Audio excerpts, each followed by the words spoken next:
नमस्कार, आप देख रहे हैं न्यूज इंडिया और मैं हूं आपके साथ अंजनी कुमार सिंह। मैं हूं आपके साथ आयुषी शेखावत। चलिए आज की बड़ी खबर बता दें। यूपी की सियासत से बड़ी खबर आ रही है। यूपी में दल बदल का सिलसिला लगातार जारी है। पूर्व मंत्री स्वामी प्रसाद मौर्य आज समाजवादी पार्टी में शामिल होंगे। सुबह 11 बजे एसपी की सदस्यता लेंगे स्वामी प्रसाद मौर्य। अब तक 14 विधायकों ने छोड़ी बीजेपी। तो ये बड़ी खबर आपको बता रहे हैं। दल बदल का सिलसिला लगातार जारी है। स्वामी प्रसाद मौर्य ने सबसे पहले पार्टी छोड़ी थी, उनके साथ 3 और विधायक थे। इसके बाद से लगातार तमाम नेताओं और विधायकों का पार्टी छोड़ने का सिलसिला शुरू हो चुका है और आज स्वामी प्रसाद मौर्य समाजवादी पार्टी का दामन थामेंगे।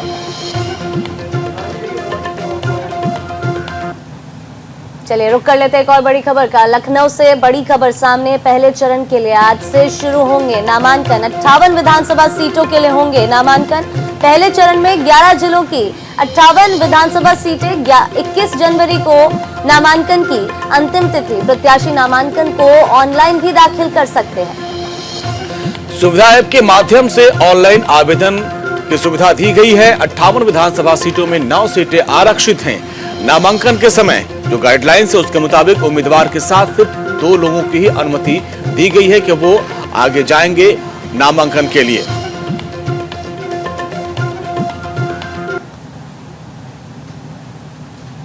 आज की एक और बड़ी खबर बताएं आपको। यूपी चुनाव की तैयारियों में जुटी समाजवादी पार्टी आज प्रत्याशियों के नाम पर औपचारिक घोषणा कर दी जाएगी। समाजवादी पार्टी सभी उम्मीदवारों के नाम की लिस्ट जारी करेगी। एसपी अध्यक्ष अखिलेश यादव करेंगे ऐलान। तो आज समाजवादी पार्टी अपने उम्मीदवारों की लिस्ट जारी करेगी। इसके पहले उन्होंने आरएलडी और समाजवादी पार्टी की लिस्ट जारी की थी और पहले और दूसरे चरण के जो चुनाव होने उसके लिए उम्मीदवारों के नाम का ऐलान हो चुका है। उस पर मंथन किया गया, सभी सहयोगी के साथ तालमेल बैठा लिया गया और अब ऐसे में नाम का ऐलान आज किया जाएगा।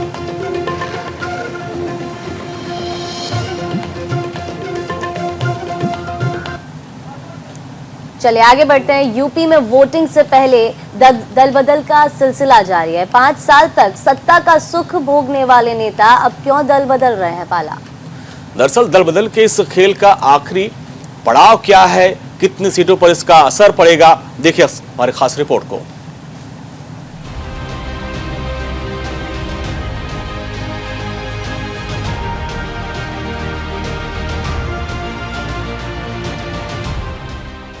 उत्तर प्रदेश देश का सबसे बड़ा सूबा और सियासत का सबसे बड़ा अड्डा। कहते हैं कि दिल्ली का रास्ता यूपी से होकर ही गुजरता है। जिसने उत्तर प्रदेश पर राज कर लिया, समझो दिल्ली उसकी हो गई। यूपी के चुनावी रण का ऐलान होते ही सियासतदानों में भागम भाग शुरू हो गई। विधायक तो क्या, मंत्री भी पाला बदल रहे हैं और इस कड़ी में सबसे पहला नाम आता है योगी सरकार में श्रम मंत्री रहे स्वामी प्रसाद मौर्य का। 5 साल बाद एक बार फिर स्वामी प्रसाद मौर्य ने वही दाव चला है जो उन्होंने 2017 में चला था। चुनावों से पहले स्वामी प्रसाद मौर्य के इस दाव को काफी अहम तो माना जा रहा है, लेकिन उन्होंने बीजेपी को झटका क्यों दिया, इस पर कई सवाल उठ रहे हैं। 2017 में जब स्वामी प्रसाद मौर्य बीएसपी छोड़कर बीजेपी में आए थे, तब भी उनके साथ समर्थकों का रैला था और 2022 में कुछ वैसा ही सीन दोहराया जा रहा है। स्वामी प्रसाद मौर्य के साथ योगी सरकार में वन मंत्री रहे दारा सिंह चौहान ने भी बीजेपी से बगावत कर दी है। दारा सिंह चौहान मऊ जिले की मधुबन सीट से 2017 में चुनाव जीते थे। दारा सिंह चौहान के बारे में कहा जा रहा है कि वो अपनी सीट बदलकर घोसी से चुनाव लड़ना चाहते थे, लेकिन बीजेपी इससे सहमत नहीं थी। इसके अलावा स्वामी प्रसाद मौर्य कैंपटोन का नाम पहले से ही गिना जाता है। चुनाव से एन पहले बीजेपी छोड़ने वालों में आयुष मंत्री धर्मपाल सिंह सैनी का भी नाम जुड़ गया। धर्मपाल सिंह सैनी सहारनपुर की नुक्कड़ सीट से विधायक हैं और चुनाव से एन पहले उनकी नाराजगी का जो समीकरण समझ आ रहा है, उसके मुताबिक बीजेपी को एक और झटका लखीमपुर खेरी में लगा। लखीमपुर कांड के बाद से बीजेपी वैसे ही मुश्किलों में फंसी हुई है, लेकिन धोराहारा के विधायक बाला प्रसाद के इस्तीफे से संकट और गहराता नजर आ रहा है। बाला प्रसाद अवस्थी ने बीजेपी क्यों छोड़ी, इसका एक बड़ा कारण कांग्रेस के दिग्गज रहे जितिन प्रसाद का बीजेपी में शामिल होना माना जा रहा है। ऐसा नहीं है कि चुनावी समर में झटके केवल बीजेपी को ही लग रहे हैं। समाजवादी पार्टी के दिग्गज नेता रहे हरिओम यादव ने भी पाला बदल लिया है। हरिओम यादव की फिरोजाबाद और आसपास के जिलों में गहरी पैठ तो है ही। समाजवादी पार्टी के संरक्षक मुलायम सिंह यादव के वो समधी भी हैं। परिवार से हरिओम यादव ने दूरी क्यों बनाई, इसके पीछे घर में चिक चिक की खबर ही सामने आ रही है। उत्तर प्रदेश के विधानसभा चुनाव में दल बदल का दौर लगातार जारी है। चुनावी प्रत्याशियों की लिस्ट फाइनल होने तक ये सिलसिला ऐसे ही चलेगा। कम से कम यूपी की सियासत के जानकार तो यही मानकर चल रहे हैं। चुनावी समर में नेताओं की भागम भाग टीवी मीडिया की सुर्खियां बन रही है। ये बात अलग है कि चुनाव जीतने में स्थानीय और जाति का समीकरण यूपी की सियासत की असल कहानी है। अब देखना यह होगा कि पाला बदलने से दल बदलू नेताओं का वोटों का समीकरण कितना फिट बैठेगा और क्या नई पार्टी से वो विधानसभा तक पहुंच पाएंगे। Bureau report, news India. चलिए रुक कर लेते हैं यहाँ पर बड़ी खबर का। महानगरों में कोरोना की बेकाबू रफ्तार। दिल्ली और मुंबई में कोरोना के रिकॉर्ड मामले। दिल्ली में 24 घंटे में 28,867 नए केस सामने आए हैं, तो वहीं मुंबई में 24 घंटे में 13,702 नए केस। दोनों राज्यों में अगर हम संक्रमण दर की बात कर ले तो इजाफा हुआ है। दिल्ली में एक्टिव मरीजों की संख्या करीब 94,160 पहुंच गई है। कोरोना की जो संक्रमण दर करीब 20.21% हो गई है। तो दिल्ली और मुंबई दोनों जगहों पर कोरोना विस्फोट हुआ है। हालांकि मुंबई के लिए महाराष्ट्र की राहत की खबर यह है कि वहां पर मामलों में मामूली सी जो गिरावट आई है, लेकिन राजधानी दिल्ली में ये मामले लगातार बढ़ते जा रहे हैं और दिल्ली में 24 घंटे में 28,867 नए मामले सामने आए हैं। मुंबई में 24 घंटे में 13,000 के पार गए हैं मामले। वहीं दोनों राज्यों की पॉजिटिविटी रेट में भी इजाफा देखने को मिला है। दिल्ली की बात कर ले, एक्टिव मरीजों की संख्या 94,160।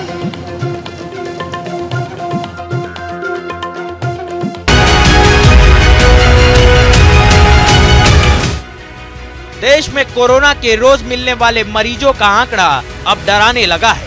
बुधवार को कोरोना के 2,47,000 से ज्यादा नए मामले सामने आए हैं। ये आंकड़ा इसलिए डराता है क्योंकि पिछले साल 26 मई के बाद देश में नए मामले 2 लाख के पार पहुंचे हैं। कोरोना के बढ़ते मामलों की वजह नया वेरिएंट ओमिक्रॉन है। दरअसल ओमिक्रॉन को लेकर माना जा रहा है कि इसके लक्षण बहुत हल्के हैं और संक्रमितों को अस्पताल में भर्ती होने की जरूरत नहीं पड़ रही है।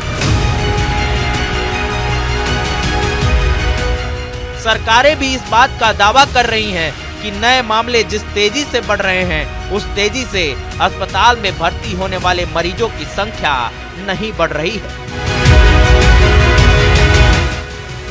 हालांकि आंकड़े कुछ और ही बयां करते हैं। आंकड़े बताते हैं कि अस्पताल में भर्ती होने वाले मरीजों की संख्या तेजी से बढ़ने लगी है। दिल्ली, मुंबई ही नहीं, कई राज्यों में अब अस्पतालों में भीड़ बढ़ने लगी है। दिल्ली में कोरोना संक्रमितों की संख्या तेजी से बढ़ रही है। कई पाबंदियों के बावजूद कोरोना की रफ्तार रुक ही नहीं रही है, लेकिन केजरीवाल सरकार लॉकडाउन से इनकार कर रही है। कर तो अपने आप ही हुआ ना कि अब जितने कर्फ्स तो पब्लिक के लिए लगाए जाते हैं वो लगा दिए दिल्ली में। जितने कर्फ्स लगा सकते थे लगा चुके हैं हम लोग। हॉस्पिटल एडमिशंस पिछली बारी के मुकाबले में बहुत ही कम है, far and less, very less है। और वैसे भी देखो एक और चीज बताऊं, जो पॉजिटिव साइन ये आ रहा है कि पहले डेली जो एडमिशन थे बढ़ रहे थे। अस्पताल के एडमिशन जैसे आज 10 हैं तो कल 15 हैं, फिर 20 हैं, 25 हैं, ऐसे डेली बढ़ रहे थे। अब जाके पिछले 4-5 दिन से बेड जो एडमिशन है वो प्लेटो कर गए हैं। सेम एडमिशन हो रहे हैं पिछले 4-5 दिन से। राज्यसभा में विपक्ष के नेता मल्लिकार्जुन खड़गे कोरोना पॉजिटिव पाए गए हैं।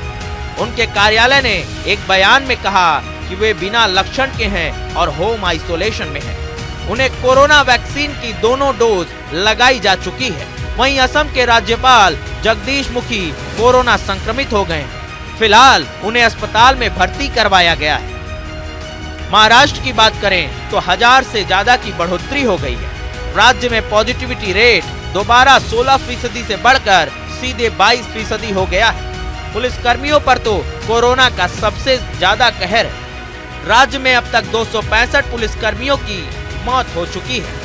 इसमें सबसे अधिक 126 मौतें मुंबई पुलिस में हुई है। फिलहाल 2145 पुलिसकर्मी संक्रमित हैं। महाराष्ट्र के स्वास्थ्य मंत्री राजेश टोपे ने कहा है कि सूबे में कोवैक्सीन की कमी है। उन्होंने केंद्र से वैक्सीन की डोज बढ़ाने को कहा है।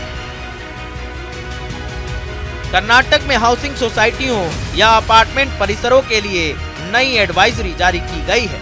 इसके मुताबिक कोरोना से 3 से अधिक मामले होने पर पूरे अपार्टमेंट परिसर को कम से कम 7 दिनों के लिए कंटेनमेंट जोन घोषित किया जाएगा।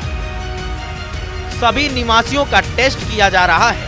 बुधवार को 24 घंटे के दौरान 17,934 नए मामले सामने आए हैं। तमिलनाडु में भी कोरोना कहर बरपा रहा है। वहीं लद्दाख के लेह जिले में सभी सरकारी, प्राइवेट, आवासीय school, hostel, coaching centre, gym और दूसरी इंडोर गतिविधियां बंद रहेंगी। बार और रेस्तरां 25% बैठने की क्षमता के साथ संचालित होंगे। हरियाणा में भी पिछले 24 घंटे के दौरान 6,800 से ज्यादा कोरोना संक्रमित मरीजों की पहचान हुई है। अभी हमने थर्ड वेव के लिए पूरा जो है बहुत बड़े स्तर पर तैयारी की हुई है। ऑक्सीजन की कैपेसिटी हमारे सभी बिस्तर पर सेंट्रल पाइपलाइन से ऑक्सीजन है। आईसीयूज अपग्रेड किए हैं। बच्चों के लिए अलग से आईसीयू बनाए हैं हमने, अलग से लेबर रूम बनाए हैं डिलीवरी के जो केसेज आते हैं उनके लिए, और सभी लोगों का जो स्टाफ है उनको हमने ट्रेन किया है। तो कोरोना के मामले लगातार बढ़ रहे हैं, सतर्क रहना होगा। चलिए आगे बढ़ते हैं। योगी सरकार में मंत्री रहे दारा सिंह चौहान आज स्वामी प्रसाद मौर्य के साथ समाजवादी पार्टी में शामिल होने वाले हैं। दारा सिंह चौहान से बात की हमारे editor in chief Sarfaraz Saifi ने। दारा सिंह साहब, आप 24 घंटे पहले कैबिनेट मिनिस्टर थे, लेकिन 24 घंटे में आपने इस्तीफा दे दिया, ऐसा क्या हो गया?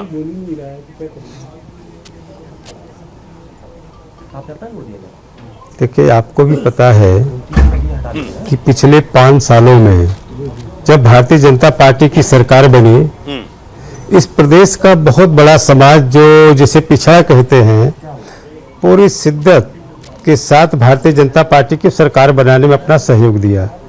इस प्रदेश का नौजवान, किसान हो, दलित हो, सारे लोगों ने मदद किया सरकार बनाने में। लेकिन 5 साल की सरकार में जब लगा कि उनको न्याय नहीं मिलने वाला है, न्याय के कोई रास्ता बचा नहीं रहा, तब जाके आखिरी में निर्णय हमने लिया है इस्तीफा देने का। लेकिन ये निर्णय आप पहले भी ले सकते थे। 5 साल तक आप सरकार में रहे, मंत्री रहे, कैबिनेट मंत्री रहे। ये लोग सवाल पूछ रहे हैं क्योंकि जो आप जिक्र कर रहे हैं ये आपकी पार्टी के जो पूर्व पार्टी है उसी के लोग कह रहे हैं कि पहले क्यों कंटिन्यू रहे और लास्ट मोमेंट पे क्यों इस्तीफा दे दिया। देखिए, इस प्रदेश का जो गरीब समाज है, पिछड़ा समाज, दलित समाज के लोग, इनके अंदर बड़ी गंभीरता होती है। वो भारतीय जनता पार्टी की सरकार बनाने के बाद 5 साल तक इंतजार करते रहे कि शायद कल मेरे हित में फैसला होगा, कल मेरे अधिकार की रक्षा होगी। करते करते 5 साल बीत गया। जब लगा कि अब मेरे अधिकार की रक्षा नहीं हो पाएगी, मेरे साथ न्याय नहीं मिल पाएगा, यहाँ का जो नौजवान है वो सड़कों पे घूम रहा है, जो किसान है अपने जानवर से रखवाली करे, खेत की रखवाली रात में जाड़े के दिन में कर रहा है, ऐसे छात्र नौजवान जिन्होंने पूरी शिद्दत और समर्थन किया था भारतीय जनता पार्टी का, आज स्कॉलरशिप से वंचित हो रहा है। ऐसे तमाम लोग जिनको रोजगार नहीं मिल पा रहा है। आपने देखा कि टीचर के भर्ती में जिस तरीके से उनके अधिकारों के साथ छेड़छाड़ हुई कि कई महीने तक जाड़े, बरसात, गर्मी में लाठी जिनके ऊपर गिर रही है, आज क्या उनकी स्थिति है। इन सारी चीज़ों से आहत होकर, क्योंकि मैं भी पिछड़ा समाज हूँ, उसी समाज के लोग हैं जिनके अधिकारों से खिलवाड़ किया गया, इसलिए आहत होकर के हमने इस सरकार से त्याग कर दिया है। लेकिन तो पिछड़े समाज से आते हैं, 5 साल तक इनको योगी कैबिनेट में मंत्री बनाया गया, 5 साल तक इनको काम करने का भरपूर मौका मिला, 5 साल में काम नहीं कर पाए, बोले कुछ काम ही नहीं हुआ। अब वो इस्तीफा दे रहे, उससे नाराज होकर अब जनता तय करेगी कि इन्होंने कितना काम किया था या नहीं किया था।